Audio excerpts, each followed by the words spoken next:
Bom dia, bem-vindos a mais um Momento com a Palavra. Ontem nós vimos como todos nós temos acesso a uma despensa sem fim, a um armazém sem fim de recursos, de capacidade para nós podermos ver desenvolvidos em nós as melhores virtudes, nós podermos ver desenvolvido em nós aquilo que nós fomos feitos para ser.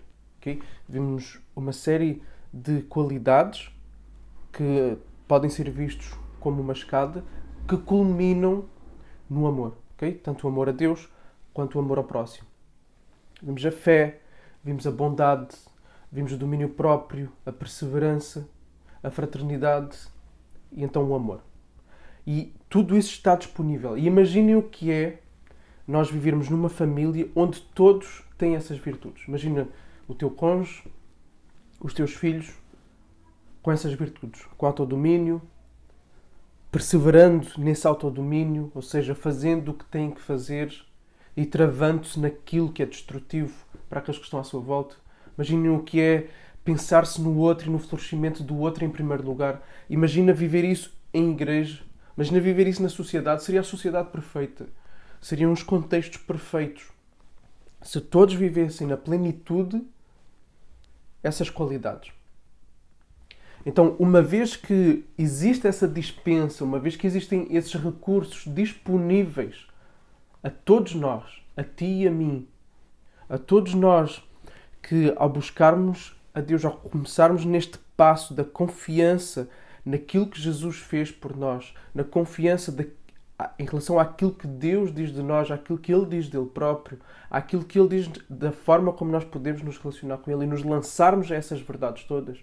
E a partir daí então irmos construindo esta vida. A partir do momento em que temos essa fé, nós temos acesso a esta dispensa cheia, completamente cheia, com todos os recursos, para que não tropecemos mais, como vimos ontem, para que possamos ir para os novos céus, para a nova terra, para que possamos adentrar os céus, o paraíso, a vida desejada, a nossa pátria celestial, amplamente supridos, ok? Cheios de todas estas qualidades e possamos ser recompensados pelo Pai, com os galardões. Então, uma vez que nós temos tudo isto à nossa disposição, uma vez que as pessoas que estão à nossa volta, a nossa comunidade, a nossa igreja, os teus irmãos em Cristo, a tua família, têm isto à disposição, o que é que isto nos deve levar a fazer? Se de facto amamos, se de facto nós queremos também viver essas mesmas qualidades e nós amamos, então nós vamos insistir para com aqueles que estão à nossa volta que possam buscar isso aí. É ou não é? Se isto é possível, se a realidade de uma harmonia como esta, de pensar no outro, de ajudar o outro a florescer, de não destruir, de não fazer mal ao outro, se esta realidade existe, então nós vamos procurar incentivar, e não só incentivar, nós vamos quase que empurrar as pessoas para que vivam isso. Okay?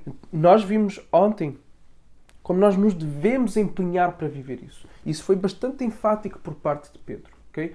Foi muito enfático. Várias vezes Pedro sublinhou essa necessidade de nós nos esforçarmos, de nós nos empenharmos, de nós nos dedicarmos. Okay? Para nós termos essas qualidades. Agora, Pedro hoje vai sair dele próprio e vai se dirigir àqueles que estão à sua volta. Vai nos convidar a nós, agora já não só nos empenharmos para nós termos essas qualidades, mas para nós termos este senso de urgência, de missão, de conduzir aqueles que estão à nossa volta para viverem isso aí. Desde o primeiro degrau, que é a fé, que é esta confiança em Jesus, okay? Partilhando o Evangelho, até ao último degrau, que passa por esta santificação e, como nós vimos, elas é possível tê-las simultaneamente em desenvolvimento. Okay? Não é antes de eu ter este eu tenho que ter aquele. Okay? Embora isso também seja verdade, mas eu posso ter num grau no qual eu ainda posso crescer em todos eles. Okay? Eu posso crescer ainda em todos eles. Então, Pedro vai nos transmitir esse senso da urgência da missão pelo seu próprio testemunho. E depois nós vamos ver qual é a base para que essa missão de tanto àqueles que não conhecem Jesus quanto àqueles que já conhecem Jesus e podem e devem crescer nestas qualidades, a base para nós agirmos, para nós incentivarmos, para nós empurrarmos os outros para aí, ok? A base da nossa missão. Então vamos lá. A 2 de Pedro, capítulo 1, versículo 12. Por esta razão, sempre estarei pronto para fazer com que vocês se lembrem destas coisas. Sempre estarei pronto para fazer com que vocês se lembrem destas coisas. Embora já as conheçam e tenham sido confirmados na verdade que receberam. Também considero justo, enquanto estou neste tabernáculo, despertar estas lembranças em vocês. Certo de que estou prestes a deixar o meu tabernáculo, como efetivamente nosso Senhor Jesus Cristo me revelou. 15. Mas da minha parte me esforçarei ao máximo para que sempre, mesmo depois da minha partida, vocês se lembrem destas coisas. Então Pedro está a dizer que está pronto, vai estar sempre pronto enquanto ele ainda estiver neste tabernáculo, ou seja, enquanto ele ainda estiver em vida, e Jesus já lhe revelou que ele vai partir. Okay? Ele diz, enquanto eu estiver aqui, enquanto eu tiver ar nas minhas narinas, eu tenho uma missão. Vou-vos fazer lembrar destas coisas. Vou despertar essas lembranças em vocês. Então, Pedro sabe que é uma coisa que eles já sabem, tanto que ele menciona, embora vocês já conheçam. Ele fala em lembrança. Portanto, lembrança é trazer à memória uma coisa que já está lá. Então, Pedro sabe que eles sabem, mas Pedro quer colocar constantemente diante dos olhos deles estas verdades que ele acabou de falar e que vimos ontem. Okay? Há este senso, há uma noção da missão. Okay? Quando nós começamos a viver estas qualidades que eu referi e que eu falei ontem, se ainda não viste, vai lá ver, é um vídeo mais longo que o habitual, mas vai lá ver, são 19 minutos. Então, se existem estas qualidades, tem depois de existir também a noção da missão. Se há coisa que mata a vida da igreja, se há coisa que mata o bem de uma cidade, é a falta de noção da missão. E nós perdemos muito este cariz, este caráter da missionalidade. E precisamos de resgatá-lo. As igrejas precisam de falar em missionalidade. Okay? Em intencionalidade na missão. Nós estamos em missão. E qual é a nossa missão? É isto aqui. É falar às pessoas, trazer à lembrança. Falar às pessoas do Evangelho. Chamá-las à confiança, à fé. 2, na nossa comunidade de fé, na nossa igreja, lembrar constantemente uns aos outros. Nós precisamos lembrar, e nós somos seres de fraca memória. Okay? Daí que Jesus instituiu a ceia, que devia ser tomada com regularidade, com a máxima regularidade possível, por todos os benefícios que ela traz, semanalmente. As igrejas deviam tomar a ceia semanalmente, para trazer à memória, para fazer com que as pessoas bebam deste meio de graça tão precioso e que tantos benefícios traz. Então, Jesus deixou este marco. E nós precisamos do Evangelho constantemente exposto diante dos nossos olhos, das verdades do Evangelho, das implicações do Evangelho, constantemente, das promessas que Deus nos deu, constantemente tem que estar diante dos nossos olhos. Então, tem que haver este senso de urgência, tem que haver noção da missão. Tens que ter noção da missão. Nós não estamos aqui para passear. Nós estamos aqui para nos empenharmos em termos destas qualidades e para levarmos os outros a terem estas qualidades também. Tudo na nossa vida se resume a isto. Agora, em que base, sob que autoridade, com que poder, com que capacidade, com que instrumento nós materializamos esta missão? O que é que nós vamos usar para ter eficácia e sucesso na missão? Tem que ser um instrumento que nele mesmo tenha sucesso. Porque de nós próprios, nós conhecemos, se formos honestos connosco próprios, nós conhecemos as nossas limitações e também se formos honestos connosco próprios e com as Escrituras, vamos perceber que nós não temos o poder de transformar corações de pedra em coração de carne, de transformar pessoas insensíveis em sensíveis para com Deus, de levar as pessoas a amarem mais a Deus e mais o seu próximo, de crescerem nestas qualidades. É um trabalho sobrenatural que requer um instrumento que é sobrenatural. E estamos a falar da Palavra de Deus, ok? A Palavra de Deus, nós queremos na suficiência das Escrituras, no poder, na autoridade da Palavra de Deus, da Bíblia, das Escrituras. Então, no que é que se baseia esse poder da Palavra? E Pedro vai fazer aqui uma apologia da autoridade, do poder, da suficiência das Escrituras, e essa é a base da nossa missão, ok? É a partir dela que nós levamos corações a caminharem nestas qualidades que vimos ontem. Versículo 16. Primeiro bloco. Porque não lhes demos a conhecer o poder e a vinda do nosso Senhor Jesus Cristo, seguindo fábulas engenhosamente inventadas, mas nós mesmos fomos testemunhas oculares da sua majestade, porque ele recebeu honra e glória da parte de Deus Pai, quando pela suprema glória lhe foi enviada a seguinte voz: Este é o meu Filho amado, em quem me agrado. Ora, nós ouvimos esta voz vinda do céu quando estávamos com ele no Monte Santo. Pedro está aqui a falar do Monte da Transfiguração, em que Jesus se transfigurou, em que Deus Pai falou, foi audível para eles. Eles viram Jesus brilhar. Então, o que é que acontece aqui? Pedro está aqui a dizer que a palavra de Deus é este instrumento fiável, confiável, porque ele é baseado em fatos históricos. Ok? Ele é baseado em factos históricos. Não é em fábulas, não é em historinhas inventadas, não é mitologias, como eles estavam habituados naquela altura. Não é mitologias. São factos históricos que aconteceram. Eles viram a transfiguração de Jesus. Eles estiveram lá, eles viram com os seus próprios olhos. Eles viram todo o ministério de Jesus. Eles testemunharam. João fala disso quando ele começa a escrever o Apocalipse, de que ele foi testemunha da ressurreição de Jesus. Então são factos históricos, não são fábulas. Aconteceu da mesma forma que quando há um acidente e nós estivemos lá e assistimos, ou quando assistimos a um crime, o nosso testemunho vai ser utilizado em tribunal. Okay? Porque nós estivemos lá, tem valor histórico. Okay? Então, a palavra de Deus é baseada em factos históricos. Jesus existiu, Jesus pisou nesta terra, olhos viram, mais de 500 pessoas testemunharam a ressurreição, como falou Paulo em Coríntios. É um facto histórico. Então, vamos apresentar isto às pessoas com quem nós conversamos. Isto que nós estamos a falar é real, isto não é fábulas. Isto é real. Aconteceu. Aconteceu. Da mesma forma que tu estás na história e pisas a história, e tudo o que tu estás a ver é facto histórico, como o Covid-19 é um facto histórico.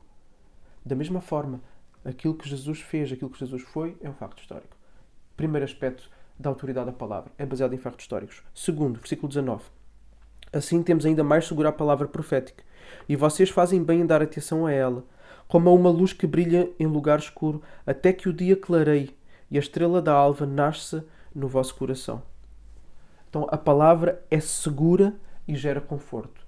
E Pedro vai usar aqui no versículo 19 esta conjunção assim, uma conjunção conclusiva, a partir do que foi dito, porque é factos históricos, porque o que aconteceu de facto e nós vimos com os nossos olhos toda a ação de Deus, tudo aquilo que Jesus fez, então podemos ter a certeza de que as profecias, de que aquilo que está escrito, nós podemos confiar, podemos dar atenção a elas. Ok? É segura, a palavra de Deus é segura e traz conforto, como uma luz que brilha num lugar escuro, até que o dia clareie, ou seja, até que Jesus volte, até que seja finalmente o momento da estrela da manhã que vem, que é Jesus, e a estrela da alva nasça no vosso coração, ou seja, que a alegria face ao testemunhar dessa segunda vinda de Jesus, e não só do aspecto da segunda vinda de Jesus, mas de tudo o que isso significa, a concretização de todas as coisas. Então, isso, face ao conforto que isso traz, nós devemos então confiar e ter esta segurança plena. Okay? Devemos encontrar conforto e segurança plena. A palavra de Deus traz isto. Traz segurança e traz conforto. Quantas pessoas não têm sentido este conforto, esta estrela da alva a nascer no seu coração? Esta alegria a brotar no seu coração. Faça estas promessas e quando Jesus voltar, o culminar dessa alegria. Então, ao longo da história, várias pessoas têm sido tocadas e têm encontrado esta segurança e este conforto. E isto também revela o poder da palavra. Porque não foi uma coisa localizada ali atrás, mas em várias culturas, de vários tempos, pessoas de vários contextos sociais, de vários contextos políticos, de pessoas de tudo o que é tipo, género e raça, têm sido alcançados por esta palavra. Terceira razão da autoridade da palavra. 20. Primeiramente, porém, saibam que nenhuma profecia da Escritura provém de interpretação pessoal, porque nunca jamais qualquer profecia foi dada por vontade humana. Entretanto, homens falaram da parte de Deus, movidos pelo Espírito Santo. Homens falaram da parte de Deus, movidos pelo Espírito Santo. Ou seja, a palavra tem autoridade porque ela é de origem divina. Ok? Sim, ela foi escrita por homens. Ok? Homens falaram da parte de Deus, movidos pelo Espírito Santo. E nós não podemos esperar que tenha sido de outra forma, que tenham sido cavalos a escrever a palavra de Deus. Não é? Às vezes as pessoas dizem e argumentam: isso foi escrito por homens. E nós podemos responder então de brincadeira: então, mas estavas à espera do que tivesse sido escrito por cavalos?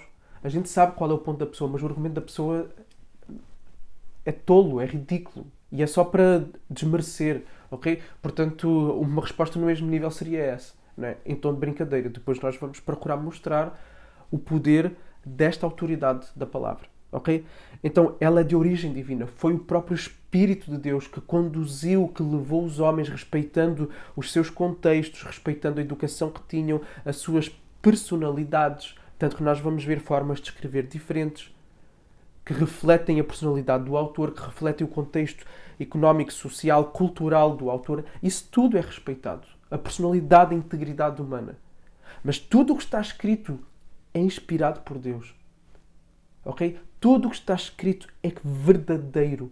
Não tem erro nos manuscritos originais. Ok? Não tem erro. Ok? A palavra de Deus é suficiente. Completamente suficiente, tem toda a autoridade e ela é a base da nossa missão. Então, lembremos-nos que nós podemos crescer nestas qualidades que eu falei ontem e que nós devemos partilhar, que nós devemos levar às pessoas que estão à nossa volta esta dispensa à qual elas podem ter acesso. E precisamos ter este senso de urgência, precisamos de nos envolver cada vez mais na missão. E temos uma fonte segura para esta missão sobrenatural. Temos um instrumento sobrenatural, a Palavra de Deus, que é baseada em factos históricos que aconteceram de facto. Ela é segura e traz conforto e tem trazido ao longo dos séculos, ao longo dos milénios, e ela é de origem divina. Vem de Deus. E por isso é que ela faz aquilo que ela é chamada a fazer. Ela faz um trabalho sobrenatural porque ela é sobrenatural, porque ela vem de um ser sobrenatural, que é Deus. Então, usa mais a palavra para ti e para os outros. Deus te abençoe. Até amanhã.